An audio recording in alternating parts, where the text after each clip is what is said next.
Minha mãe, ela é a Sandra Arantes do Nascimento, pra quem não Aham. conhece, mas ela ficou muito conhecida. Ela é a primeira filha do Pelé, eu sou o primeiro neto, né? Uhum. Então, teve uma grande história com meu avô em relação a uma luta judicial, né?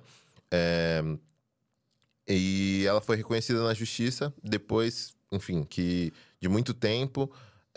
Foram uma batalha de quase 7 anos. Foram 11 processos em 7 anos, então. Mas Otávio, desculpa te cortar, mas você sabe o porquê isso? Se- Por quê que en- Então, aham, o porquê mesmo eu nunca pude perguntar pro meu avô. Sempre aham, tive vontade e tal, mas aham. por conta dessa história, surgiram milhões de outros fatos e além disso a mídia também, né? Caiu matando, a mídia adora uma Sim, sim, sim, polêmica. sim. Então, por conta disso, a gente teve um afastamento com o meu avô. Eu não tive tanto contato assim com ele. Tanto é que, às vezes que eu pude conversar com ele, foram apenas 2 ou 3 É vezes na vida. mesmo? Exatamente.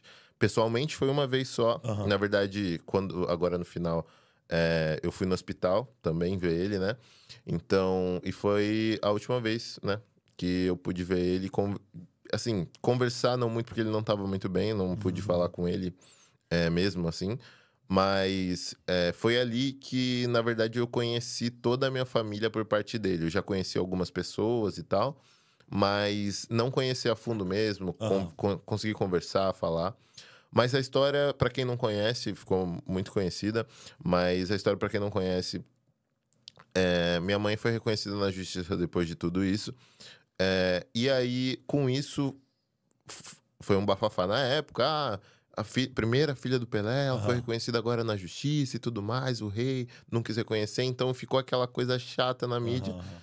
E entre 7 anos, a mídia fez o que quis. Sim. Sabe? Falava o que Assim, falava o que queria. queria, É. falava que não era filha, aí outros Aham. falavam que era. Aí, enfim, gente querendo. Enfim, imagina hoje, tipo, ó, como tem várias pessoas Aham. querendo reconhecer um filho do Neymar na época e tal, não sei o quê. Aham. Ah, então não, ali é só mais uma aproveitadora falando da minha avó, enfim. Então foram coisas, um processo muito difícil para minha mãe. E muita gente se identificou com ela, porque tinha, naquela época o DNA no Brasil não era gratuito ainda. Aham. Depois disso, depois minha mãe foi vereadora 2 vezes, teve o Pô, que mandato legal. dela, e ela sempre teve vontade de ter, não, eu acho que não aquele de pai para filha, mas assim, eu acho um contato mais próximo, Sim, sim, sabe? sim, sim. E E também pra mostrar ali que ela não tava mentindo, que ela não tava querendo só exatamente, falar que era filha do Pelé. exatamente, até porque assim, na teoria é bom ser filho do Pelé, ser neto do Pelé é Claro. bom, mas Aham. não é só Não é isso, só sabe? isso. Uhum. Tipo, eu prefiro ter muito mais o contato do meu pai hoje, que não é nenhum conhecido, e Aham. ter o meu pai por perto, ter ali minha família por perto, do que ter um cara conhecido que eu não posso ter É o verdade. afeto, entendeu? Acho que é pior ainda do que não ter, né? Nossa, Exatamente. porque você tá vendo ele, pô, aquele é meu pai, ele não tá me aceitando. É complicado, é Aham, complicado. aham. Então, o que eu percebi é que naquela época era muito difícil essa questão do DNA, Uhum. de você fazer o teste de paternidade, você tinha que entrar com um pedido judicial, e a lei do Brasil, enfim, já sabe como é que funciona o Uhum. processo judicial no E, Brasil. e ele famosaço, ele fazia o que queria. Você entende? Uhum. É uma guerra Davi e Claro. Golias, entendeu? Ah, É é isso mesmo. complicado. Então, eu percebi que minha mãe foi passando por isso e muita gente foi se identificando, isso foi criando força, não virou só um bafafá, foi uma coisa que virou série e realmente foi comprovado no final que ela era filha, do Pelé. E após isso, ela imaginou que teria um contato Uhum. ali e tal, pô, Que é ele ia verdade e aceitar, tal, tá que ia bom. aceitar, mas só que passou o tempo e ela não foi tendo esse afeto todo que ela achou que poderia ter. Mas e com isso ela foi seguindo a vida dela. Minha Aham, mãe, ela puxou muito a minha avó, a aham, minha avó por parte de mãe, né? Que aham. é a mãe dela, no caso. Aham. E ela era bastante orgulhosa. Ela tinha esse negócio do orgulho, sabe? E às vezes eu sinto que eu puxei um pouquinho isso dela Você também. também tem? Um pouquinho, em algumas coisas. Ok. E aí, eu cheguei pra ela. Na verdade, ela chegou Aham. e assim, foi vivendo a vida dela. E virou vereadora, né? Teve o seu primeiro mandato, foi a segunda vereadora mais votada a primeira mulher mais votada de Santos, Que da e hora. eu acho que é a terceira da história, alguma coisa assim. E ela foi a segunda vereadora mais votada de Santos naquela época, né? E aí ela foi crescendo e tal, muita gente se identificando, falando, Sandra, meu pai também não me reconheceu na justiça, você tem que fazer alguma coisa sobre isso e tal. E aí, minha mãe criou uma lei, um projeto de lei, que é o Projeto Sandra Arantes, que é a lei do DNA gratuito em Santos. Porque antigamente você tinha que pagar... Antigamente aqui no Ratinho. No Ratinho, exatamente.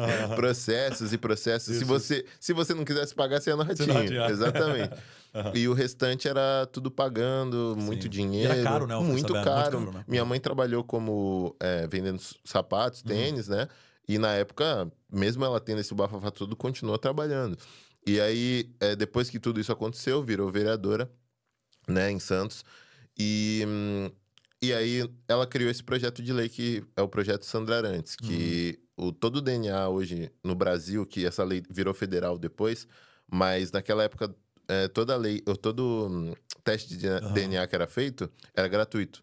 Então não tinha que pagar nada. Então, e tinha vários projetos que minha mãe pensava sobre, né? Que era o auxílio psicológico, porque depois que você sofre um tempo sem os pais ou nesse processo, você precisa de um acompanhamento psicológico depois. Então, são várias coisas que ela não conseguiu fazer porque ela teve a carreira interrompida no segundo mandato quando ela faleceu. Minha mãe faleceu em 2006 e foi isso o que mais bombou em relação à mídia, em relação a tudo que a mídia pôde usar ali para acabar com o meu avô, em tudo que ele falou podia. Que foi culpa dele, que ele não aceitou. Também isso, porque ela morreu de câncer de mama. Então, tem algumas pessoas que chegam para mim nas redes sociais e falam assim, cara, eu percebendo aqui agora, eu acho que algumas coisas algumas coisas que ele desenvolveu foram por culpa do seu avô, o estresse, o câncer e tal. Eu acho que assim, tem coisas que são para acontecer. A nossa vida eu sou um cara muito religioso, eu acredito muito em Deus, em Jesus, sou cristão, filho de pastores, né? Minha mãe também era cristã. Então, eu acredito que quando há uma coisa para acontecer, que aquele destino para sua vida, vai ser daquele jeito, entendeu? Então, Deus tem um plano dele traçado na vida de cada pessoa. Então, eu acho que aquele foi o plano que Deus tinha para ela naquele momento. Já estava escrito. Já estava escrito, exatamente. Então, depois que passou tudo isso, o pessoal achou que ele iria no enterro e ele não foi. Ela pediu a visita dele no hospital e ele não foi. Então, tipo, tudo isso foi acarretando nessa bola de neve que criou o distanciamento de quem não tinha nada a ver com isso, que era eu e meu irmão. Mas vou te falar agora, eu tava só um parênteses aí, que até eu tô ficando com raiva dele agora um pouquinho. Então, a galera... Por causa disso. E a gente, todo mundo apaixonado por ele, ainda mais minha família santista. Pô, todo mundo apaixonado. É ele e depois, pelo menos pra mim, né, na minha geração, é o Neymar. Exato. Né? Mas, agora sabendo, assim, tudo isso aí mais ao fundo, você contando, até comigo, deu uma raivinha dele agora, assim. Então... Porra, você com tanto... Eu sei que dinheiro não é tudo, mas você com tanto dinheiro e tudo, por que não podia só, pelo menos, assumir e falar, ok, tudo bem, agora eu tô ocupado aqui desse lado, mas eu vou te dar todo o suporte que você precisa. Ainda mais pra você. Agora, é isso que eu queria também perguntar. Porra, como é que foi pra você isso, né? Que aí você também cresceu de um jeito... Você ia pra escola e o pessoal falava, pô, é seu avô, mas eu nem falo com ele. Exatamente. Então, são algumas coisas que eu nunca vou conseguir entender, né? Porque quando eu tive a oportunidade de conversar com ele pessoalmente, eu tinha... O que ele falou quando você... Então, eu tinha 8 para 9 anos. Então nem você tinha Nem eu tinha uma base para falar.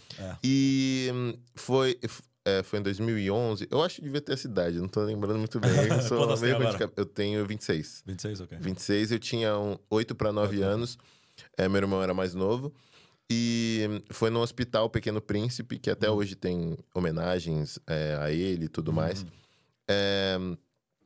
E o que acontece? A gente teve esse contato muito rápido. Foi no... meu irmão viu... A gente morava em Curitiba nessa época. Foi quando realmente tudo aconteceu. Minha mãe faleceu em 2006.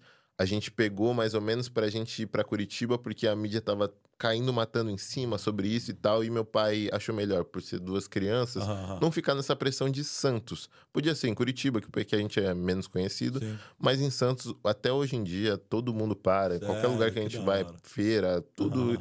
que tem gente, assim, que conhece a história da minha mãe e fala, tipo, pô, eu amo... Tanto é que, quando minha mãe foi eleita vereadora, meu pai conta essa história pra mim. Que tinha gente que votava nela, pô, eu amo seu avô, eu amo seu pai.